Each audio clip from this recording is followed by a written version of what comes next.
बात है, किसी नदी के किनारे एक बहुत सुंदर नगर बसा हुआ था। उस नगर का राजा अपनी विद्वानता के लिए बहुत प्रसिद्ध था। एक दिन पोरस नाम का एक व्यक्ति उस राजा के दरबार में आया और कहने लगा, हे राजन, मैं आपके दरबार में नौकरी की इच्छा से आया हूँ। आप जो भी काम मुझे दें मैं करने को तैयार हूँ। वैसे मैं पढ़ा लिखा युवक हूँ। राजा बोले, हम तुम्हारी परीक्षा के बिना तुम्हें नौकरी नहीं दे सकते। यदि तुम हमारे यहाँ नौकरी करना चाहते हो तो हमारे दरबार में सुबह ही हाजिर होना है, परंतु याद रहे कि तुम कोई भी उपहार हमारे लिए नहीं लाना और बिना उपहार लिए खाली हाथ भी मत आना। सारे दरबारी राजा का मुंह देखने लगे। पोरस ने सिर झुकाकर अभिवादन किया और राजा से कहा, जो आज्ञा महाराज। और फिर पोरस चला गया। अगले दिन पोरस दरबार में उपस्थित हुआ तो उसके हाथ में एक लाल कबूतर था। राजा के सामने पहुंचकर पोरस बोला, राजन, यह लीजिए मेरा उपहार। यह कहकर कबूतर राजा की ओर बढ़ा दिया, परंतु जो ही राजा ने हाथ बढ़ाया कबूतर उड़ गया। राजा ने कहा, पहली परीक्षा में तुम सफल हुए। इसके पश्चात राजा ने धागे का एक छोटा सा टुकड़ा पोरस को देते हुए कहा, कल हमारे लिए तुम इस धागे से आसन बुनकर लेकर आना, हम उसी आसन पर बैठेंगे। पोरस ने धागा लिया और कहा, जो आज्ञा महाराज। यह कहकर वह पोरस चला गया। सारे दरबारी इस बार पोरस को देखने लगे और सोचने लगे कि यह व्यक्ति बिल्कुल ही मूर्ख है क्या। फिर शाम को पोरस ने राजा के नौकरों के हाथ एक सीख भिजवाई और फिर नौकरों से राजा से कहलवाया कि इसका राजा चरखा बनाकर मेरे पास रात को ही भिजवा दें, मैं सुबह ही आसन लेकर आ जाऊंगा। राजा पोरस का मतलब समझ गए।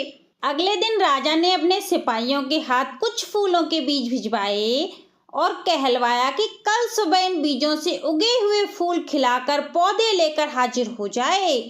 पोरस ने सिपाहियों को 2 गत्ते के डिब्बे दिए और राजा के पास संदेश भिजवा दिया कि हे राजन, मैं बहुत गरीब आदमी हूँ, इन डिब्बों में से एक में धूप और एक में हवा भरकर भिजवा दीजिए। फूल खिल जाएंगे और मैं लेकर दरबार में हाजिर हो जाऊंगा। राजा, मंत्री व दरबारी पोरस की चतुराई से बहुत प्रसन्न थे। सभी ने पोरस को नौकरी देने के लिए राजा को सुझाव भी दिया और सलाह भी दी, लेकिन राजा हार मानने को तैयार नहीं थे। फिर राजा ने सोचा, एक बार मैं पोरस की परीक्षा और लूंगा, तभी उसे कोई अच्छी नौकरी दूंगा।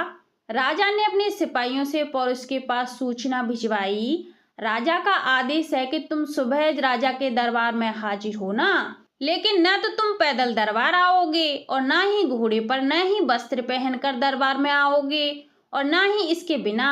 राजा की इस शर्त से सभी दरबारी व सिपाही सकते में आ गए। फिर सभी सोचने लगे कि आज राजा की सूचना पाकर पोरस रात रात नगर छोड़कर भाग जाएगा। फिर वे सोच रहे थे कि शायद राजा को पोरस की बुद्धिमत्ता पर शक है, उसको नौकरी नहीं देना चाहते, इसी कारण ऐसी अटपटी शर्त रखी है। परंतु उनकी कल्पना के विपरीत पोरस सुबह ही दरबार में हाजिर हो गया। वह कछुए पर सवार होकर दरबार में पहुंच गया था। सभी दरबारियों की निगाह पोरस पर ठहरी हुई थी। पोरस ने अपने शरीर पर मछली पकड़ने का जाल ओढ़ रखा था। पोरस ने जाकर राजा को झुककर प्रणाम किया। राजा बोले, पोरस, तुम सचमुच बुद्धिमान हो, तुमने मेरी उन शर्तों को पूरा कर दिखाया जिन शर्तों को सुनकर मेरे दरबारी व मंत्रियों का सिर नीचे हो गया था। मैं तुम्हें आज से ही अपना प्रमुख सलाहकार व मंत्री नियुक्त करता हूँ। सारा दरबार तालियों से गूंज उठा। सारे नगर में हर ओर पोरस की बुद्धिमत्ता की प्रशंसा हो रही थी। इसलिए हो तो ये बात सत्य है कि कभी कभी बुद्धिमत्ता वाले लोग भी बहुत अच्छा काम कर देते हैं। फिर पोरस खुशी खुशी राजा के पास नौकरी करने लगा और राजा भी बहुत प्रसन्न रहने लगे। तो आज के लिए बस इतना ही। आगे मिलते हैं कोई नई कहानी के साथ।